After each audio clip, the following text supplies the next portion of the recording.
ನಮ್ಮ ಜೀವನದಲ್ಲಿ ಬರೀ ತಿನ್ನೋದ್ರಾಗ ಉಣ್ಣೋದ್ರಾಗ ಅಡ್ಡಾಡೋದ್ರಾಗನೇ ಕಳೆದು ಬಿಟ್ಟಿದ್ದೆ. ಆದರೆ ಅದರಿಂದ ಸಾರ್ಥಕತೆ ಇಲ್ಲ ರೀ. ಅದಕ್ಕಾಗಿ ಹೇಳ್ತಾರೆ, ನಾನು ಮನುಷ್ಯನಾಗಿ ಹುಟ್ಟಿದ್ದೇನೆ, ಮುಮುಕ್ಷತ್ವವು ಜಾಗೃತ ಆಗಿದೆ. ಆದರೆ ನಾನು ಹೇಗೆ ಈ ಜಗತ್ತಿನಿಂದ ಪಾರಾಗಬೇಕನ್ನೋದನ್ನು ತಿಳಿಸಿಕೊಡುವಂತಹ ಸದ್ಗುರು ಸಿಗೋದು ಇನ್ನೂ ದುರ್ಲಭ ರೀ. ನಾವು ಯಾವುದೋ ಜನ್ಮದ ಪುಣ್ಯ ಮಾಡೇವಂತೆ ಸಿದ್ಧಾರ ಮಠ ಅದ ರೀ, ಒಂದ್ಸಲ ಹೋಗಿ ಕೇಳ್ಕೊಂಡು ಬರಾಕರ ಆಗ್ತೈತ್ರಿ. ಬೇರೆ ಊರೊಳಗೆ ಅದು ಇಲ್ಲ ರೀ. ಅದಕ್ಕಾಗಿ ಹೇಳ್ತಾರೆ, ಗುರು ಸಿಕ್ಕರು ಸಹಿತ ಎಂತಹ ಗುರು ಸಿಗಬೇಕು. ಬರೀ ನಮಗೆ ವೃತ್ತಾದಿಗಳನ್ನು ಮಾಡ್ರಿ, ತೀರ್ಥಾಟನೆ ಮಾಡ್ರಿ ಅಷ್ಟಕ್ಕ ನಿಲ್ಲಂಗಿಲ್ಲ ರೀ. ಅವೆಲ್ಲ ಪ್ರಾರಂಭಾವಸ್ಥೆಯ ಅಂತಃಕರಣ ಶುದ್ಧಿಯ ಸಲುವಾಗಿ ಭಜನೂ ಮಾಡಬೇಕು, ಜಪಾನೂ ಮಾಡಬೇಕು, ತೀರ್ಥಾಟನೆಯೂ ಮಾಡಬೇಕು, ದಾನನೂ ಮಾಡಬೇಕು, ವೇದಾಧ್ಯಯನನೂ ಮಾಡಬೇಕು. ಆದರೆ ಅದರಲ್ಲಿರುವಂತಹ ಅರ್ಥವನ್ನು ಸರಿಯಾಗಿ ತಿಳಿಸಿಕೊಡುವಂತಹ ಸದ್ಗುರು ಬೇಕ್ರಿ. ನಮಗೆ ಲಲಿತಾ ಸಹಸ್ರನಾಮಾವಳಿ ಪಾರಾಯಣ ಮಾಡ್ತೇವ್ರಿ. ಅದು ಮಾಡಿದ್ದ ಮಾತ್ರಕ್ಕೇನೆ ಅಷ್ಟು ಹೊತ್ತಿನ ತನಕ ನಮ್ಮ ಅಂತಃಕರಣ ಶುದ್ಧಿ ಆಗ್ತೈತ್ರಿ. ಆದರೂ ಸಹಿತ ಯೂನಿವರ್ಸದೊಳಗಿಂದ ಒಂದು ಲಾ ಅದ, ಒಂದು ನಿಯಮ ಅದ, ಆ ಶಕ್ತಿ ಅದ, ನಮಗೆ ಬ್ಲೆಸ್ಸಿಂಗ್ನೂ ಮಾಡ್ತೈತ್ರಿ, ಶಾಂತಿ ಸಿಗ್ತೈತಿ. ಸಿಕ್ಕಿದ್ದ ಮಾತ್ರಕ್ಕೆ ನಮಗೇನು ಅದು ಕೊರಗೆ ಹೋಗಂಗಿಲ್ಲ ರೀ. ಅದಕ್ಕಾಗಿ ಅದರ ಅರ್ಥವನ್ನು ತಿಳ್ಕೊಬೇಕ್ರಿ, ವಾಕ್ಯಾರ್ಥವನ್ನು ತಿಳ್ಕೊಬೇಕು. ನಮ್ಮ ಮನ್ಯಾಗ ಪುಸ್ತಕ ಅದ ರೀ, ಭಗವದ್ಗೀತಾ ನಾವು ಒಬ್ಬರ ಓದ್ತೇವ್ರಿ ಅನ್ನೋರು ಇರ್ತಾರ್ರಿ. ನಮ್ಮ ಮನ್ಯಾಗ ಅದ ಬಿಡ್ರಿ, ಭಾಳ ಪುಸ್ತಕ ಅದಾವ್ರಿ ನಮ್ಮ ಮನ್ಯಾಗ ಓದ್ಕೋತೇವ್ರಿ ಅಂತೇಳಿ ಓದಿದ್ದ ಮಾತ್ರಕ್ಕೇ ಅದ್ರೊಳಗಿಂದ ಅರ್ಥ ಗೊತ್ತಾಗ್ತದಂತನೂ ಇಲ್ಲ ರೀ. ಅದಕ್ಕಾಗಿ ಒಬ್ಬಕಿ ಸೊಸಿ ಹೊಸದಾಗಿ ಈಗೆಲ್ಲ ಸೊಸೆಂದ್ರೆಲ್ಲ ಡಬಲ್ ಡಿಗ್ರಿ ಮಾಡಿದ್ದವ್ರು ಎಲ್ಲ ದೊಡ್ಡ ದೊಡ್ಡ ಶಾಣ್ಯಾರ ಬರ್ತಾರೆ ಮನೆಗೆ. ಅವ್ರು ಬಂದರು ಸಹಿತ ಏನ್ರಿ, ಎಲ್ಲ ಅವ್ರ ಅಪ್ಪ ಅಮ್ಮ ಅವ್ರ ಶಾಲೆ ಕಲಿಸಿರ್ತಾರೆ, ಕಾರ್ ಹೊಡ್ಸೋದು ಕಲಿಸ್ತಾರೆ, ಸ್ವಿಮ್ಮಿಂಗ್ ಕಲಿಸ್ತಾರೆ, ಎಲ್ಲ ಕಲಿಸ್ತಾರ್ರಿ. ಅಡ್ಗಿ ಒಂದು ಬಿಟ್ರಿ, ಅಡ್ಗಿ ಏನ್ರಿ ಏನ್ ದೊಡ್ಡದಂತಾರ್ರಿ. ಅವ್ರ ವಾಟ್ಸಪ್ ತೆಗಿದ್ರ, ಇದು ಯೂಟ್ಯೂಬ್ ತೆಗಿದ್ರೆ ಬೇಕಾದ ಏನೇನು ಬೇಕಂತೇಳಿ ಹಂಗೆ ಪ್ರೆಸ್ಟೀಜ್ ಕುಕ್ಕರ್ ತೊಗೊಂಡ್ರಿ. ಒಂದು ಬುಕ್ ಫ್ರೀ ಕೊಡ್ತಿದ್ರಿ ಮೊದಲಿನ ಕಾಲಕ್ಕೆ, ಈಗ ಕೊಡ್ತಾರೋ ಇಲ್ಲೋ ಗೊತ್ತಿಲ್ಲ. ಅದ್ರಾಗ ನೀವು ಅಡಿಗೆಯನ್ನು ಹೇಗೆ ಮಾಡಬೇಕು ಅನ್ನೋದು ಇದನ್ನ ಇರ್ತೈತ್ರಿ. ಅತ್ತಿ ಪ್ರವಚನಕ್ಕೆ ಹೋಗಿ ಮನೆಗೆ ಬಂದಂತ ಸೊಸಿ ಹಿಟ್ಟು ಕಲಸಿದ್ಲಂತ್ರಿ. ಹಿಟ್ಟು ಕಲಿಸಿ ಒಂದು ಗಂಟೆ ಇಟ್ಟಿದ್ಲಂತ್ರಿ ಅದನ್ನ ಮೇಲೆ. ಅತ್ತಿ ಹೇಳಿದ್ಲಂತ, ಹಿಂಗ್ಯಾಕಮ್ಮ ನೀನು ಇದು ಹಿಟ್ಟು ಕಲಿಸಿ ಗಂಟೆ ಇಟ್ಟಿಲ್ಲ? ಅತ್ತೆಮ್ಮ ಪುಸ್ತಕದೊಳಗೆ ಹಂಗ ಬರ್ದಾರ್ರಿ, ಹಿಟ್ಟು ಕಲಿಸಿ ಒಂದು ಗಂಟೆ ಇಡ್ರಿ ಅಂತ. ಓದಿದ್ದೇನೋ ಬರೋಬರ ಅದರಿ ಆಕೆ, ಆದ್ರೆ ಅರ್ಥ ಮಾಡ್ಕೊಂಡಿದ್ರಿ ಒಂದು ಗಂಟೆ ಅಂತ ಹೇಳಿದರೆ ಒಂದು ತಾಸು ಬಿಡ್ರಿ ಅಂದಾರ್ರಿ ಅವ್ರು. ಈಗ ಒಂದು ಗಂಟೆ ಇಡ್ರಿ ಅಂದ್ರು ಗಂಟೆನೇ ಇಟ್ಬಿಟ್ಟಿರ್ತಾರೆ. ಅದಕ್ಕಾಗಿ ಜ್ಞಾನ ಹಂಗ ಸಿಗಂಗಿಲ್ಲ ರೀ. ಗುರುವಿನ ಪಾದ ಪದ್ಮದಲ್ಲಿ ಕುಳಿತುಕೊಂಡು ತತ್ ಕಥನಂ ತತ್ ಚಿಂತನಂ ತತ್ ಪ್ರಬೋಧನಂ ಶ್ರವಣ ಮನನ ನಿಧಿಧ್ಯಾಸವನ್ನು ಮಾಡಿದಾಗ, ಆ ಜ್ಞಾನವನ್ನು ನಾನು ಗುರುತಿಸಿದಾಗ ಧನ್ಯೋಸ್ಮಿ ಕೃತಕೃತ್ಯೋಸ್ಮಿ ಅಂಥೇಳಿ ಸಂತೋಷ ಪಡ್ತೇವೆ. ಅದಕ್ಕಾಗಿ ನಮ್ಮ ಹಬ್ಬ ಹರಿದಿನಗಳನ್ನು ಅದಾವ್ರಿ. ಈಗಿನ ಕಾಲದಲ್ಲಿ ಎಷ್ಟೋ ನಾವು ಹಬ್ಬಗಳು ಮಾಡ್ತೇವೆ. ನಾವು ಮಾಡಬೇಕೋ ಮಾಡಬಾರ್ದು. ಈಗಿನ ಕಾಲಕ್ಕೆಲ್ಲ ಹೋಟೆಲ್ಗೆ ಹೋಗೋಕೆ ಟೈಮ್ ಅದ ರೀ, ಆದ್ರೆ ಮನೆಯೊಳಗೆ ಅಡುಗೆ ಮಾಡೋಕೆ ಟೈಮ್ ಇಲ್ಲ ರೀ ನಮಗೆ. ಅದಕ್ಕಾಗಿ ಅವು ಹಬ್ಬ ಹರಿದಿನಗಳು ನಮ್ಮ ಪೂರ್ವಜರು ಎಲ್ಲ ಚೆನ್ನಾಗಿ ನಮ್ದು ಆರೋಗ್ಯ ಇರಲಿ ಅಂಥೇಳಿ ನಮ್ದು ಋತುಮಾನಕ್ಕೆ ತಕ್ಕಂತೆ ಚೆನ್ನಾಗಿರುವಂಥ ಆಹಾರ ಪದ್ಧತಿನೂ ಹಂಗದ ರೀ. ಆ ಋತುಮಾನಕ್ಕೆ ಆ ಆಹಾರ, ಆ ಬಟ್ಟೆಗಳನ್ನು ಧರಿಸ್ಬೇಕಂತೇಳಿನೇ ನಮಗೆಲ್ಲ ಪ್ರಾರಂಭದಿಂದಲೇ ಅದನ್ನು ಒಂದು ಪದ್ಧತಿಯನ್ನು ಹಾಕಿದ್ದಾರೆ. ನಾವೇನು ಮಾಡ್ತೇವೆ ರೀ, ಪದ್ಧತಿ ಅದಂಥೇಳಿ ಮಾಡ್ತೇವೆ ಹೊರತಾಗಿ ಅದರೊಳಗಿನ ಒಳ್ಳೆತನವನ್ನು ನಾವು ಗುರುತಿಸುವಂಥ ಪ್ರಯತ್ನನೇ ಮಾಡೋದಿಲ್ಲ ರೀ. ಅದಕ್ಕಾಗಿ ನಾವು ಹೇಳ್ತೇವೆ, ಮೊದಲನೇ ಫಸ್ಟ್ ಹಬ್ಬ ಅಂತ ಹೇಳಿದ್ರೆ ಯುಗಾದಿ ರೀ. ನಮ್ಮ ಭಾರತ ದೇಶದ ಪ್ರಥಮ ಹಬ್ಬ ಅಂತ ಹೇಳಿದರೆ ಅದು ಪ್ರಾರಂಭ ಆಗೋದು ಹೊಸದರಿಂದಲೇ, ಯುಗಾದಿಯಿಂದಲೇ. ಯುಗಾದಿ ಅಂತ ಹೇಳಿದ್ರೆ, ಯುಗ ಅಂತ ಹೇಳಿದ್ರೆ ಟೈಮ್ ರೀ. ಆದಿ ಅಂತ ಹೇಳಿದ್ರೆ ಟೈಮ್ ಪ್ರಾರಂಭ ಆಗಿದ್ದರ ಟೈಮ್ ರೀ ಅದು. ಅದಕ್ಕಾಗಿ ಯುಗಾದಿ ಒಳಗೆ ನೋಡ್ರಿ, ಎಲ್ಲ ಗಿಡದೊಳಗೆಲ್ಲ ಹೊಸ ಹೊಸ ಚಿಗುರು, ಹೊಸ ಹೊಸ ಹೂ, ಎಲ್ಲ ಕಡೆ ಹೊಸ ವಾತಾವರಣ. ಅದರಲ್ಲಿ ನಮಗೆ ಆಹ್ಲಾದಕರವಾಗಿರುವಂತಹ ವಾತಾವರಣ ಉಂಟಾಗಿರುತ್ತದೆ.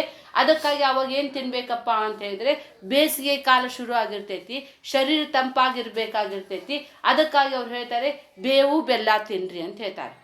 ಬೇವು ತಿನ್ನುವುದರಿಂದ ವಜ್ರ ಶರೀರ ಆಗ್ತೈತ್ರಿ. ಟಾಕ್ಸಿನ್ ಅಂತ ಹೇಳಿದ್ರೆ ನಮ್ಮಲ್ಲಿ ಅನೇಕ ವಾಯು ವಿಕಾರಗಳಾಗ್ತಾವಲ್ರಿ, ಅದು ನಿವಾರಣೆ ಮಾಡುವಂತಹ ಶಕ್ತಿ ಬೇವಿನ ಗಿಡದೊಳಗದ ರೀ. ಬೇವಿನ ಗಿಡದ ಮೂಲ ದೇವತೆ ಸೂರ್ಯ ರೀ. ಸೂರ್ಯನ ಪ್ರಖರತೆ ಇದ್ರದ್ದು ಅಷ್ಟು ತಡ್ಕೋಬೇಕಂದ್ರೆ ಅದಷ್ಟು ತಂಪೈತೆ ಅಂದಂಗೆ ರೀ. ಅದಕ್ಕಾಗಿ ತುಮಕೂರು ಅಜ್ಜಾರಿ 111 ವರ್ಷಕ್ಕೆ ಸತ್ರಲ್ರಿ, ಅವ್ರ ದಿನಾಲು ಬೇವಿನ ಗಿಡದ ಚಕ್ಕಿದ ಕಷಾಯನ ಬೆಳಿಗ್ಗೆ ಕುಡಿದನ ಮುಂದಿನ ಕೆಲಸ ಅಂತ್ರಿ. ಯಾವ ಔಷಧಿ ತಗೋತಿದ್ದಿಲ್ಲಂತ ಏನಿಲ್ಲಂತ. ಅದಕ್ಕೆ ಅವ್ರು 111 ವರ್ಷ ಬಾಳಿ ಬದುಕಿದ್ರಿ. ಅದಕ್ಕಾಗಿ ನಾವು ವರ್ಷಕ್ಕೊಂದ್ಸಲ ಆದರೂ ಸಹಿತ ಬೇವಿನ ಹೂವನ್ನಾದರೂ ತಿನ್ಬೇಕಂತೇಳಿ ಬೇವು ಬೆಲ್ಲ ಎರಡನ್ನು ಸೇರಿಸಿ ನಾವು ಅದನ್ನು ದೇವ್ರಿಗೆ ಸಮರ್ಪಿಸಿ ನಾವು ಅದನ್ನು ತಿಂತೇವೆ. ಅದಕ್ಕಾಗಿ ಯುಗಾದಿ ದಿನ ನಮ್ಮ ಸಿದ್ಧಾರ್ಥ ಮಠದೊಳಗೂ ಎಷ್ಟೋ ಕಾರ್ಯಕ್ರಮಗಳು ಆಗ್ತಿರ್ತಾವೆ. ಯುಗಾದಿ ಪಾಡ್ಯಗನೇ ಅಜ್ಜ ಹುಟ್ಟ್ಯಾನಂತನೂ ಹೇಳ್ತಾರ್ರಿ. ಅದಕ್ಕಾಗಿ ಆ ದಿವಸದಲ್ಲಿ ನೀವು ದೇವತಾರಾಧನೆ ಮಾಡಿದ್ದೆ ಆದರೆ ನಿಮಗೆ ಭಗವಂತನ ಕೃಪೆ ಆಗ್ತೈತಿ, ಒಂದರ್ಥ ರೀ. ಇದರಿಂದ ಮತ್ತೊಂದು ಏನರ್ಥಪ್ಪ ಅಂದ್ರೆ ಆರೋಗ್ಯ ದೃಷ್ಟಿಯಿಂದ ಆತ್ರಿದ. ಆರೋಗ್ಯ ದೃಷ್ಟಿಯಿಂದ ಬೇವು ತಿನ್ನಬೇಕು, ಬೆಲ್ಲ ತಿಂದಿದ್ದೆ ಆದರೆ ಹೆಮೋಗ್ಲೋಬಿನ್ ಹೆಚ್ಚಾಗ್ತೈತಿ. ಬೆಲ್ಲವನ್ನು ತಿಂದರೆ ಕೂದಲ ಬೆಳಗಾಗಂಗಿಲ್ಲಂತ್ರಿ. ಮೊದಲಿನ ಕಾಲದವ್ರು ಬೆಲ್ಲ ತಿಂತಿದ್ರೆ ಬೆಳಗಾಗ್ತಿದ್ದಿಲ್ರಿ. ಈಗೆಲ್ಲ ಸಕ್ರೆ ತಿಂದ ಸಕ್ರೆ ಕಾಯಿಲೆ ರೀ ನಮಗೆ. ಅದು ಫ್ಯಾಕ್ಟ್ರಿ ಹೊರಗಿಲ್ರಿ, ಈಗ ನಮ್ದ್ರೊಳಗನ ರೆಡಿ ಆಗಿಬಿಡ್ತೈತಿ. ಅದಕ್ಕಾಗಿ ಮತ್ತೊಂದು ಅರ್ಥ ಏನಪ್ಪ ಅಂತ ಹೇಳಿದರೆ ಬೇವು ಬೆಲ್ಲ. ಬೇವು ಅದು ನಮಗೆ ಬೇಡ, ಕಹಿ ಬೇಡ, ಸಿಹಿ ಬೇಕು, ರಾಗದ್ವೇಷರಿದ್ರಾಗ ಒಂದು ಬೇಕು ಒಂದು ಬೇಡ. ಹಾಗೆಯೇ ಜೀವನದಲ್ಲಿ ಬೇಕು ಅನ್ನೋದಕ್ಕೆ ನಮಗೇನು ಬೇಕು? ಸುಖ ಬೇಕು, ದುಃಖ ಬೇಡ. ಹಾಗಾದರೆ ಸುಖ ದುಃಖಗಳು ಇಲ್ಲದೆ ಯಾರಿದ್ದಾರೆ ಜಗತ್ತಿನಾಗ? ಜಗತ್ತಿನಲ್ಲಿ ಅಲ್ಲಿಂದ ಗಾಳಿ ಬರಾಕತ್ತೆ, ಆಮೇಲೆ ಹಚ್ಚೋಣ ಅಂತ ಬರ್ರಿ. ಅದಕ್ಕಾಗಿ ಹೇಳ್ತಾರೆ ಸುಖ ದುಃಖ ಇವು ಜೀವನದೊಳಗೆ ಹಾಸು ಹೊಕ್ಕಾಗಿ. ಯಾರು ಹುಟ್ಟ್ಯಾವ್ರಿಗೆಲ್ಲ ಸುಖ ದುಃಖ ಇದ್ದಿದ್ದಾರೆ. ಅದಕ್ಕಾಗಿ ನಮಗೆ ಸುಖ ಬೇಕು ದುಃಖ ಬೇಡ ಅನ್ನಕ್ಕೆ ಬರಂಗಿಲ್ಲ. ಒಂದೇ ನಾಣ್ಯದ ಎರಡು ಮುಖ. ಸುಖ ಇದ್ದಲ್ಲೇ ದುಃಖದ, ದುಃಖ ಇದ್ದಲ್ಲೇ ಸುಖ ಅದ. ಆದರೂ ಸಹಿತ ಹೇಳ್ತಾರೆ ಸುಖಾನು ಸಹಿತ ನೀವು ನೋಡೋ ದೃಷ್ಟಿ ಒಳಗೈತಂತೈತ್ರಿ. ಸತ್ಯವಾಗಿ ನೋಡಿದ್ದೆ ಆದರೆ ನಿಮಗೆ ಇದು ಈ ಪ್ರಸಂಗ ಕೆಲವು ಮಂದಿಗೆ ಸುಖಾನು ಅನ್ನಿಸ್ಬೋದ್ರಿ, ಇದೇ ಪ್ರಸಂಗ ಕೆಲವು ಮಂದಿಗೆ ದುಃಖನೂ ಅನ್ನಿಸ್ಬೋದ್ರಿ. ಇದು ಒಳ್ಳೆ ಕರ್ಕೊಂಬಂದು ಕೂಡ್ರಿಸಿದ್ರವ 3 ಅಂತಸ್ತು ಮನ್ಯಾಗ ಕೆಲಸ ಇದ್ವು, ಏನೋ ಅರ್ಶಿನ ಕುಂಕುಮ ಕರೆದಿರ್ಬೇಕಂತೇಳಿ ಬಂದಿದ್ವಿ, ಕುಡಿಸ್ಬಿಟ್ರವ ನಮಗೆ ಅಂಥೇಳಿ ದುಃಖನೂ ಆಗಬಹುದು. ಇನ್ನೂ ಕೆಲವು ಮಂದಿಗೆ ಏನು ಅನ್ನಿಸ್ಬೋದು, ಅಯ್ಯೋ ಎಂಥ ಚಲೋ ಕೇಳಾಕ ಕರೆದು ಕಳಿಸಿದ್ರವ, ಎಂಥ ಚಲೋ ಅನ್ನಿಸ್ತ ಅಂತನೂ ಅನ್ಬೋದ್ರಿ. ನಾನು ಸುಖಕ್ಕೂ ಕಾರಣಲ್ಲ, ದುಃಖಕ್ಕೂ ಕಾರಣಲ್ಲ. ಹಾಗೆಯೇ ಜೀವನದ ಪ್ರತಿಯೊಂದು ಘಟನೆನೂ ಕೂಡ ರೀ. ಮಗು ಹುಟ್ಟಬೇಕಂದ್ರೆ ದುಃಖದ ರೀ, ಆದ್ರೆ ಮುಂದೆ ನಮಗೆ ಅದು ಹುಟ್ಟಿರ್ಕೊಂಡು ಸುಖ ಅನ್ನಿಸ್ತೈತ್ರಿ. ಸುಖನೂ ಅನ್ಕೋಬೋದು, ದುಃಖನೂ ಅನ್ಬೋದು. ಒಂದ್ಸಲ ಕೂಸು ಹುಡ್ತಪ್ಪ ಅಂದ್ರೆ ಕೈನ ಬಿಡಂಗಿಲ್ಲ ರೀ. ಏನೋ ನೋಡ್ಲಿಕ್ಕೆ ಅದು ನಗುವಾಗ ನಗು ಕೂಸು ಎಲ್ಲರಿಗೂ ಪ್ರೀತಿ ರೀ. ಅಳ್ಲಿಕ್ಕೆ ಶುರು ಮಾಡಿ ಯಾಕಾರ ಹುಟ್ಟಿತ್ತಪ್ಪ ಕಷ್ಟನ ರೀ. ಹಂಗೆ ಪ್ರತಿಯೊಂದು ಘಟನೆನೂ ಅಷ್ಟೇ ರೀ. ನಿಮ್ಮ ಮನ್ಯಾಗಿದ್ದಾಗ ಆರಾಮ್ ಕುಂತಾಗ ಜೋರು ಮಳೆ ಬಂದ್ರೆ ಆರಾಮ್ ಚಹಾ ಕುಡ್ಕೊಂತ ಒಂದು ಸ್ವಲ್ಪ ಬಜ್ಜಿ ಗಿಜ್ಜಿ ತಿನ್ಕೊಂತ ಅಕ್ಕಂಗ್ಯಾರ ಕುಂತ ಮಾತಾಡ್ಕೊಂಡು ಕುಂತ ಏನು ಚಂದ ಮಳೆ ಬರಾಕತ್ತೈತಿ ನೋಡಿ. ಈ ವರ್ಷ ಭಾಳ ಚಲೋ ಮಳೆ ಬಂದೈತವ ಅಂತೇವಿ. ಅದ ನೀವು ಮಾರ್ಕೆಟ್ಗೆ ಹೋದಾಗ ಅಲ್ಲಿ ನಿಲ್ಲಾಕ ಜಾಗ ಇಲ್ಲ, 2 ಕೈಯಾಗ ಬ್ಯಾಗ್ ಅದಾವ, ಚಪ್ಪಲ್ ಕಿತ್ತು ಹೋಗೈತಿ, ಒಂದು ಆಟೋದವ ನಿಲ್ಲವಲ್ಲ, ಸುಡ್ಗಾರ್ ಮಳೆ ನಿಲ್ಲವಲ್ತು ನೋಡಿದ. ಇದಕ್ಕೆ ಮಳಿಗೆ ಅವಾಗ ಬೈತೇವ್ರಿ. ಆ ಮಳಿ ಸುಖನೂ ಅಲ್ಲ ದುಃಖನೂ ಅಲ್ಲ ರೀ. ನಮಗೆ ಬೇಕಂದ್ರೆ ಸುಖ ರೀ, ನಮಗೆ ಬ್ಯಾಡ ಆತಂದ್ರೆ ದುಃಖ ರೀ. ಹಾಗೆ ಜೀವನದಲ್ಲಿ ಸುಖ ದುಃಖೇ ಸಮೀಕೃತ್ವ ಲಾಭಾಲಾಭೋ ಜಯಾಜಯೋ ತಥೋ ಯುದ್ಧಾಯ ಯುಜ್ಜಸ್ವ ನೈವಂ ಪಾಪಂ ಅವಾಪ್ಸಸಿ. ಇದು ಭಗವದ್ಗೀತೆ 2ನೇ ಅಧ್ಯಾಯದ ಒಂದು ಶ್ಲೋಕ ರೀ. ಭಗವದ್ಗೀತೆ ಪೂರ ಹಿಂಗದ ರೀ. ಎಂತೆಂತಹ ವಿಚಾರಗಳದಾವ್ರಿ ಅದ್ರಾಗೆಲ್ಲ.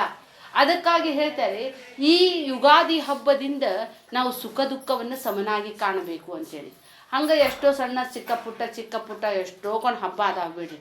ಭಾರತದ ಒಂದು ಪಂಚಾಂಗ ತೆಗೆದು ಬಿಟ್ರೆ ಸಾಕ್ರಿ, ಒಂದೊಂದು ದಿನ ಒಂದೊಂದು ಹಬ್ಬ, ಒಂದೊಂದು ದಿನಕ್ಕೆ ಒಂದೊಂದು ಹಬ್ಬ ರೀ. ಅದರಾಗೂ ಸಹಿತ ರೀ 365 ದಿನವೂ ಕೂಡ ಹಬ್ಬಗಳಿಂದಲೇ ತುಂಬಿದೆ ರೀ. ಹಬ್ಬದಾಗ ಏನು ಮಾಡ್ತೇವೆ ರೀ? ಚಲೋ ಅಡುಗೆ ಮಾಡ್ತೇವೆ, ನಗ್ನಗ್ತಾ ಇರ್ತೇವೆ, ಹೊಸ ಬಟ್ಟೆಗಳನ್ನು ಧರಿಸ್ತೇವೆ, ಬಂದ ಅತಿಥಿಗಳಿಗೆ ಸ್ವಾಗತ ಮಾಡ್ತೇವೆ. ಹಾಗಾದರೆ ನಮ್ಮ ಭಾರತದಲ್ಲಿ 365 ದಿನಗಳು ಕೂಡ ಹಬ್ಬ ಇದ್ದಾವೆ ಅಂದಿದ್ದೆ. ಆದರೆ ನಾವು ಯಾವಾಗೂ ಸಹಿತ ಹಬ್ಬನ ಮಾಡ್ಕೊತಿರೋದ್ರಿ. ಹಬ್ಬದಾಗ ಹತ್ರ ಅಂತೇವಿ, ಕಣ್ಣಾಗ ನೀರು ತರಬಾರ್ದು, ಇವತ್ತು ಹಬ್ಬ ಸುಮ್ಕೂಡ್ ಅಂತೇವಿ. ಹಂಗಂದ್ರೆ ಯಾವಾಗ ಅಳ್ಬೇಕ್ರಿ? 365 ದಿನಾನೂ ಅಳಬಾರ್ದ್ರಿ. जिंदगी एक त्योहार है, जिंदगी एक त्योहार है, त्योहार में रोना मनाए. ಅದಕ್ಕಾಗಿ ನಾವು 365 ದಿನವೂ ನಗ್ನಗ್ತಾ ಇರ್ಬೇಕಂತ ಹೇಳಿದ್ರೆ ಒಂದೊಂದು ದಿನಾನು ಮತ್ತೆ ಬಂದಿದ್ದು ಮತ್ತೆ ಸಿಗಂಗಿಲ್ಲ ನೋಡ್ರಿ. ಒಂದು ದಿನ ಹೋತ್ರಿ. ಅದಕ್ಕಾಗಿ ಜಗತ್ತಿನಲ್ಲಿ ನೀವು ಏನನ್ನಾದರೂ ಕೊಂಡ್ಕೋಬೋದ್ರಿ, ಆದರೆ ಮರಳಿ ಹೋದ ಟೈಮ್ ಮತ್ತೆ ಸಿಗಂಗಿಲ್ಲ ರೀ. ಈ ಟೈಮ್ನು ಸಹಿತ ನಮ್ಗೆ ಆಯುಷ್ಯನರೇ ಎಷ್ಟೈತ್ರಿ 100 ವರ್ಷ ಅಂತೇವ್ರಿ. ಅವಾಗ 50 ವರ್ಷ ಆತ್ರಿ. 50 ವರ್ಷ ಅಂದ್ರೆ 50 ವರ್ಷ ಹೋತ್ರಿ, 50 ವರ್ಷ ಉಳ್ದೇತಪ್ಪ ಅನ್ಕೋಬಹುದು. ಆದ್ರೆ 100 ವರ್ಷದೊಳಗಿಂದ ಅರ್ಧ ಆಯುಷ್ಯ ನಿದ್ದಿಯೊಳಗೆ ಹೋಗ್ಬಿಡ್ತೈತ್ರಿ. ಉಳ್ದಿದ್ದೆಷ್ಟ್ರಿ 50 ರೀ. 25 ವರ್ಷ ಡಿಗ್ರಿ ಒಳಗೆ ಹೋಗ್ಬಿಡ್ತೈತ್ರಿ. ಒಂದು ಡಿಗ್ರಿ ಮಾಡ್ಕೋಬೇಕಂದ್ರೆ ಡಿಗ್ರಿ ಒಳಗನ 25 ಹೋತ್ರಿ. ಉಳ್ದಿದ್ದು 25 ವರ್ಷ ರೀ. 25 ವರ್ಷದೊಳಗೆ ನಮ್ಮ ಲಗ್ನ ಆಗ್ಬೇಕ್ರಿ, ಮಕ್ಳು ಆಗ್ಬೇಕು. ಮತ್ತು ಮಕ್ಳಾದ್ಮೇಲೆ ಆ ಮಕ್ಳದ್ದು ಮದ್ವೆ ಮಾಡ್ಬೇಕು, ಆ ಮಕ್ಳದ್ದು ಮತ್ತು ಬಾಣೆತನ ಮಾಡ್ಬೇಕು. ನಮ್ಮ ಸಲುವಾಗಿ ಟೈಮ್ ಎಲ್ಲದ ರೀ? ಟೈಮ ಇಲ್ಲ ರೀ. ಬರ್ರಿ ಸಿದ್ಧಾಮಠಕ್ಕೆ ಪಾಠಶಾಲೆದೊಳಗೆ ಎಂಥ ಚಲೋ ಶಾಸ್ತ್ರ ಹೇಳ್ತಾರೆ. ಅಯ್ಯೋ ಮಗಳು ಬಂದಾಡ್ರಿ ಬಾಣೆತನಕ್ಕೆ ಅಂತಾರೆ. ನಮ್ದು ಟೈಮ್ ಹಂಗೆ ಹೋಗೇ ಹೋಗಾಕತ್ತೈತಿ ಎಲ್ಲದ ರೀ. ಅದಕ್ಕಾಗಿ ಹೇಳ್ತಾರೆ ಬಾಲ್ಯಾವಸ್ಥಾ ಕ್ರೀಡಾಸಕ್ತ, ತರುಣಸ್ತಾವತ್ ತರುಣೀಸಕ್ತ, ವೃದ್ಧಸ್ತಾವತ್ ಚಿಂತಾಸಕ್ತ, ಪರಮೇ ಬ್ರಹ್ಮಣಿ ಕೋಪಿನ ಸಕ್ತ.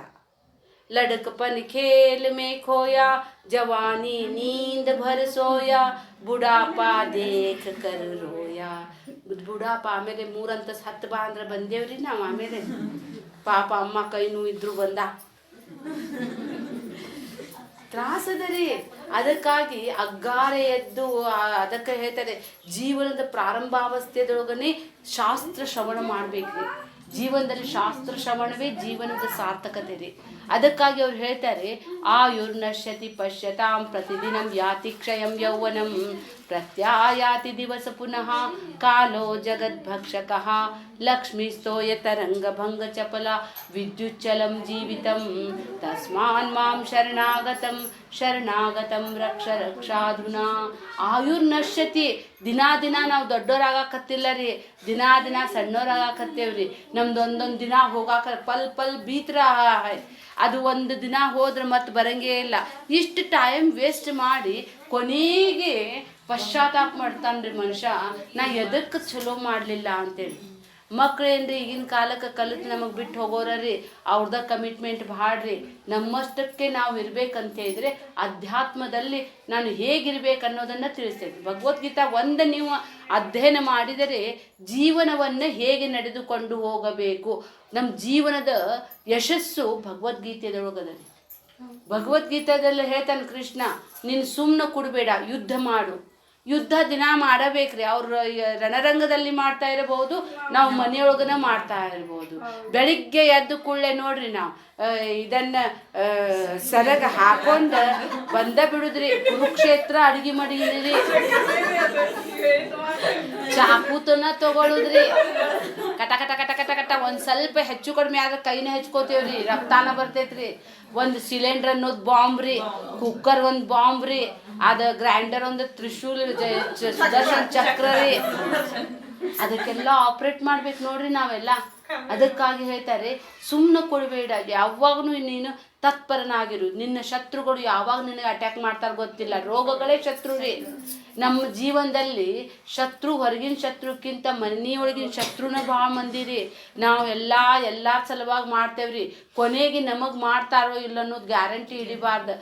ದೇವ್ರ ಹತ್ರ ಬೇಡ್ಕೋಬೇಕು, ದೇವ ಎಲ್ಲರೂ ಸೇವಾ ಮಾಡಲಿಕ್ಕೆ ನನಗೆ ಶಕ್ತಿ ಕೊಡಪ್ಪ, ನಾನು ಎಲ್ಲರಿಗೂ ಮಾಡುವಂಗಾಗಲಿ, ಆದರೆ ಯಾರಿಂದಲೂ ನನಗೆ ಏನೂ ಮಾಡಿಸ್ಕೊಳ್ಳದೇ ಇರುವಂತಾಗಲಿ. ಅದಕ್ಕಾಗಿ ಹೇಳ್ತಾರೆ ವಿನಾ ದೈನ್ಯ ಜೀವನಂ ಅನಾಯಾಸ ಮರಣಂ, ಹರಿನಾಮ ಸ್ಮರಣೆ ನಿರಂತರ ಕೊಡಪ್ಪ. ಇದ ಒಂದು ಬೇಡಿಕೆ ರೀ, ಮತ್ತೊಂದು ಏನು ಬೇಡಿಕೆ ಇಲ್ಲ. ಅದಕ್ಕಾಗಿ ಈ ಹಬ್ಬದ ಮುಖಾಂತರವಾಗಿ ಆ ಯುಗಾದಿ ಹಬ್ಬದಲ್ಲಿ ಸುಖ ದುಃಖ ಹೇಳ್ತಾರೆ. ಆಷಾಢ ಮಾಸದಲ್ಲಿ ಮಣ್ಣಿನ ಬಸವಣ್ಣ ತರ್ತಾರೆ. ಮಣ್ಣಿನ ಬಸವಣ್ಣ ಎಷ್ಟು ದುಡ್ದಂಗೆ ದುಡಿಬೇಕ್ರಿ, ಅವಾಗ ತಿನ್ನಾಕ ಸಿಗ್ತೈತ್ರಿ. ಅದಕ್ಕೆ ಆ ಬಸವಣ್ಣನ ಸ್ಮರಣೆ ಮಾಡುವ ಸಲುವಾಗಿನೇ ಮಣ್ಣಿನ ಪೂಜಾನ ರೀ ನಾವು ಮಾಡೋದು. ಮಣ್ಣ ನಮ್ಮ ತಾಯಿ, ಭೂಮಿ ತಾಯಿನ ನಮ್ಮ ತಾಯಿ. ಅದಕ್ಕೆ ಜನನಿ ಜನ್ಮ ಭೂಮಿ ಸ್ವರ್ಗ ಸೇ ಮಹಾನ್ ಹೈ. ಮಣ್ಣನ್ನು ಪೂಜಿಸೋ ಸಲುವಾಗಿ ಹೊರಗಿನ ಮಣ್ಣು ತಂದು ಜಗಲಿ ಮೇಲೆ ಇಟ್ಟು ಅದನ್ನು ಪೂಜೆ ಮಾಡ್ತೇವೆ ನಾವು. ಒಂದು ಬಸವಣ್ಣ ಆಕಾರ ಕೊಡ್ತೇವೆ. ಅದ ಮಣ್ಣಗ್ರಿ ಶ್ರಾವಣ ಮಾಸದಲ್ಲಿ ನಾಗಪ್ಪ ಮಾಡ್ತೇವೆ, ಅದ ಮಣ್ಣರಿ. ಅದ ಮಣ್ಣಿಗೆ ಬಲರಾಮ ಮತ್ತು ಕೃಷ್ಣ ಮಾಡ್ತೇವ್ರಿ. ಅದ ಮಣ್ಣು ತೊಗೊಂಡು ಗೌರಮ್ಮಗೂ ಮಾಡ್ತೇವ್ರಿ. ಅದ ಮಣ್ಣು ತೊಗೊಂಡು ಗುಳ್ಳವಾಗೂ ಮಾಡ್ತೇವ್ರಿ. ಅದ ಮಣ್ಣು ಶ್ರಾವಣ ಸೋಮವಾರ ಮಾಡಾಕ ಈಶ್ವರಲಿಂಗನು ಮಣ್ಣ ಮಾಡ್ತೇವ್ರಿ. ಗಣಪತಿನೂ ಮಣ್ಣಿಂದ ಮಾಡ್ತೇವ್ರಿ. ದಸರಾ ಬಂದ್ರೆ ಅದು ಘಟ್ಟಕ್ಕೆ ಹಾಕೋದು ಮಣ್ಣು ಸಹಿತ ಮಣ್ಣ ರೀ. ಮಣ್ಣಿಂದ ಹುಟ್ಟೈತ್ರಿ ಇದು ಶರೀರ. ಮಣ್ಣದಿಂದ ಬೆಳೆದೈತಿ, ಮಣ್ಣ ತಿಂತೇವಿ, ಮಣ್ಣ ಉಟ್ಕೋತೇವಿ, ಮಣ್ಣ ಹಾಸ್ಕೋತೈತಿ, ಮಣ್ಣ ಹೊದ್ಕೋತೈತಿ, ಕೊನೆಗೆ ಮಣ್ಣೊಳಗೆ ಮಣ್ಣಾಗಿ ಹೋಗ್ತೇವೆ. ಅದಕ್ಕಾಗಿ ಸೂಕ್ಷ್ಮ ದೃಷ್ಟಿಯಿಂದ ನೋಡಿದ್ದೆ ಆದರೆ ಸದ್ಗುರು ನಮಗೆ ಒಂದು ಮಹಾನ್ ತತ್ವವನ್ನು ತಿಳಿಸುವಂಥ ಪ್ರಯತ್ನ ಮಾಡ್ತಾ ಇರ್ತಾರೆ. ಆ ತತ್ವವನ್ನು ಯಾರು ಒಂದು ಸಲ ತಿಳ್ಕೊಂಡ್ರಿ, ಹಾಲಲ್ಲಾದರೂ ಹಾಕು, ನೀರಲ್ಲಾದರೂ ಹಾಕು, ನೀವು ತೇಲ್ತೀರಿ, ಮುಳುಗಂಗಿಲ್ಲ. ಅದಕ್ಕಾಗಿ ವಿಚಾರ ಮಂಥನ ಮಾಡ್ಬೇಕ್ರಿ. ಹಾಲದ ಆ ಹಾಲಿಗೆ ಹೆಪ್ಪು ಹಾಕಬೇಕು, ಅದನ್ನು ಮತ್ತೆ ಕೆನೆ ತೆಗಿಬೇಕು, ಆಮೇಲೆ ಅದನ್ನು ಸರಿ ತಪ್ಪನ್ನುವಂತಹ ನಮ್ದು ಬುದ್ಧಿನೂ ಉಪಯೋಗಿಸಿ ಇದು ಮಾಡಬೇಕು. ಬೆಣ್ಣೆ ಬರ್ತೈತಿ, ಆವಾಗ ಅದು ಬೆಣ್ಣೆ ತೊಗೊಂಡು ನೀರಾಗಿಟ್ರು ಸಹಿತ ತೇಲ್ತೈತಿ, ಅದು ಹಾಲಿನಾಗಿಟ್ರು ತೇಲ್ತೈತಿ. ಬೆಣ್ಣೆ ಆರೋಗ್ಯಕ್ಕೆ ಒಳ್ಳೇದ್ರಿ. ಹೇಗೋ ಜ್ಞಾನನು ಕೂಡ ಬೆಣ್ಣಿರಿ. ಅದಕ್ಕಾಗಿ ಮಾಖಂಚೋರ ನಂದು, ಅದಕ್ಕೆ ಕೃಷ್ಣ ಬೆಣ್ಣೆ ತಿಂತಾನ್ರಿ. ಬೆಣ್ಣೆ ಅಂತಹ ಮನಸ್ಸ್ರಿ. ಅದಕ್ಕಾಗಿ ಇನ್ನೊಬ್ರ ಕಷ್ಟ ಸುಖಕ್ಕೆ ಸ್ಪಂದಿಸಬೇಕು. ನನ್ನಿಂದ ಜೀವನದ ನನ್ನಲ್ಲಿ ಗಳಿಸಿರುವಂತಹ ಹಣ ಇದ್ದರೂ ಸಹಿತ ಅದು ಇನ್ನೊಬ್ರಿಗೆ ಉಪಯೋಗ ಆದರೂ ಉಪಯೋಗ ರೀ. ಇಲ್ಲಾಂದ್ರೆ ಏನು ಮಾಡ್ಬೇಕ್ರಿ? ಏನು ಇಟ್ಟಿಟ್ಟಲ್ಲೇ ಕೊಟ್ಟಲ್ಲೇ ಹೋಗ್ಬಿಡ್ತೈತಿ. ಯಾರಾದರೂ ನಮ್ಮ ಹಿತವನ್ನು ನೋಡೋರು ಇದ್ದಿದ್ದೆ ಆದರೆ ಮೊದಲ ಕೊಟ್ಟು ತಣ್ಣಗೆ ಕೈ ತಕ್ಕೊಂಡು ರಾಮ್ ರಾಮ್ ರಾಮ್ ಅನ್ಕೊಂಡು ಕೂಡ ಸುಖ ರೀ. ಎಷ್ಟು ಬೇಗ ನೀವು ಅಧ್ಯಾತ್ಮದ ಕಡೆ ಬರ್ತೀರಿ ಅಷ್ಟು ಭಾಳ ಮಜಾ ಅದ ರೀ. ನಿಮಗೆ ಯೂನಿವರ್ಸ್ ಅಂತ ಹೇಳಿದರೆ ಇಡೀ ಸೃಷ್ಟಿನೇ ನಿಮಗೆ ಅದು ನಿಮಗೆ ಸ್ಪಂದಿಸ್ಲಿಕ್ಕೆ ಶುರು ಮಾಡ್ತೈತ್ರಿ. ಏನ್ರಿ ನಮಗೆ ಮನಿ ಇಲ್ಲ ಆಗ್ತೈತೇನ್ರಿ? ಆಗ್ತೈತ್ರಿ. ಎದಕ್ಕಂತ ಹೇಳಿದರೆ ದೇವರು ಏನು ಬೇಕಾದ್ದನ್ನು ಕೊಡ್ಲಿಕ್ಕೆ ರೆಡಿ ಅದಾನ್ರಿ. ಆದರೆ ದೇವ್ರ ಹತ್ರ ನಾವು ಏನು ಕೇಳ್ಬೇಕು ಅನ್ನೋದು ನಮಗೆ ಗೊತ್ತಿಲ್ಲ ರೀ. ಅದಕ್ಕಾಗಿ ಸತ್ಸಂಗತ್ವೇ ನಿಸ್ಸಂಗತ್ವಂ, ನಿಸ್ಸಂಗತ್ವೇ ನಿರ್ಮೋಹತ್ವಂ, ನಿರ್ಮೋಹತ್ವೇ ನಿಶ್ಚಲತತ್ವಂ, ನಿಶ್ಚಲತತ್ವೇ ಜೀವನ್ ಮುಕ್ತಿ ರೀ. ಅದಕ್ಕಾಗಿ ಸತ್ಸಂಗವನ್ನೇ ಮಾಡ್ಬೇಕ್ರಿ. ಸತ್ಸಂಗೇನ ಪರಂಪ್ರಾಪ್ತಿ ದುಸ್ತರಂ ತರೈಚಿರ ತಸ್ಮಾದಶಿ ಸತ್ಸಂಗೇನ ಸತತಂ ಕುರ್ಯಾತ್ ಅಂತಾರ್ರಿ. ಸತ್ಸಂಗ ಅಂದರೆ ಏನಪ್ಪ ಅಂತ ಹೇಳಿದ್ರೆ ಸತ್ ಅಂತ ಹೇಳಿದ್ರೆ ಆತ್ಮನ ವಿಚಾರ ಮಾಡ್ಬೇಕ್ರಿ. ಆತ್ಮಜ್ಞಾನ ವಿನಾಪಾರ್ಥ ಸರ್ವ ಕರ್ಮ ನಿರರ್ಥಕಂ. ಆತ್ಮ ಅಂತ ಹೇಳಿದ್ರೆ ಎಲ್ಲಿದೆ? ಆತ್ಮ ಅಂದರೆ ನಾನು ಅಂದಂಗ್ರಿ ಸಂಸ್ಕೃತದಲ್ಲಿ. ನಾನುವಿನ ಜ್ಞಾನ ರೀ. ನಾನು ಎಲ್ಲಿಂದ ಬಂದೆ, ಎಲ್ಲಿಗೆ ಹೋಗ್ಬೇಕು. ಈಗ ನಡು ಇದ್ದಿದ್ದೆಲ್ಲ ಸುಳ್ರಿ ಇದು. ನಮ್ಮ ಅಜ್ಜ ಅಜ್ಜಿ ಮಂದಿ ಎಷ್ಟು ಮಂದಿ ಬಂದಿದ್ರು, ಎಷ್ಟು ಮಂದಿ ಹೋದ್ರು. ಅವರು ಈಗ ಅದಾರೇನ್ರಿ? ಇರಂಗಿಲ್ಲ. ಅದಕ್ಕಾಗಿ ಹೇಳ್ತಾರೆ ಈ ನಡುವಿನ ಒಂದು ಜೀವನದ ನೋಡ್ರಿ ಅದನ್ನು ಸಾರ್ಥಕಪಡಿಸ್ಕೋಬೇಕಂತೇಳಿ. ಅದಕ್ಕಾಗಿ ಹೇಳ್ತಾರೆ ನಾನು ಮೊದಲು ಬ್ರಹ್ಮ ಇದ್ದೇನೆ, ಈಗೂ ಬ್ರಹ್ಮ ಇದ್ದೇನೆ, ಮುಂದೂ ಬ್ರಹ್ಮನೇ ಇರ್ತೇನೆ. ಇದು ಶರೀರ ನಾಶೀವಂತ ಶರೀರ ರೀ. ಬಾಲ್ಯಾವಸ್ಥದ ಶರೀರ ನಷ್ಟ ಆಗಿ ಹೋಗೈತ್ರಿ. ಈಗ ನಿಮ್ಮ ಸ್ಕೂಲ್ ಡ್ರೆಸ್ ಹಾಕೊಂಡ್ರೆ ಬಂದಿತ್ರಿಪ್ಪ. ನೀವು ಹೋಗ್ಲಿ ಬಿಡ್ರಿ ಸ್ಕೂಲ್ ಡ್ರೆಸ್. ನಿಮ್ಮ ಲಗ್ನದ ಇದು ಮಡಿ ಮೇಲಿಂದ ಬ್ಲೌಸರ ಬಂದಿದ್ದೇನ್ರಿ? ಇರಂಗಿಲ್ಲ. ಆವಾಗಿನ ಶರೀರ ಹೋತ್ರಿ ಅದು. ಅದಕ್ಕಾಗಿ ಹೇಳ್ತಾರೆ ನಾಶೀವಂತ ಶರೀರ. ಈ ನಾಶವಾಗುವಂತಹ ಶರೀರದಲ್ಲಿ ನಾಶ ಆಗದೇ ಇರುವ ತತ್ವದಲ್ಲಿ ಆ ತತ್ವವೇ ನಾನು. ಯಾವುದನ್ನು ನಾ ಗುರುತಿಸ್ತೇನೆ ನೋಡ್ರಿ, ಗುರುತಿಸೋದ ನಾನಲ್ಲ ರೀ. ಯಾವುದು ಗುರುತಿಸ್ತೈತೆ ನೋಡ್ರಿ ಅದು ನಾನು. ದೃಶ್ಯ ವಿವೇಕ ಅಂತಾರ್ರಿ. ಆತ್ಮನಾತ್ಮ ವಿವೇಕ ಅಂತ ಹೇಳ್ತಾರೆ ಇದಕ್ಕೆ.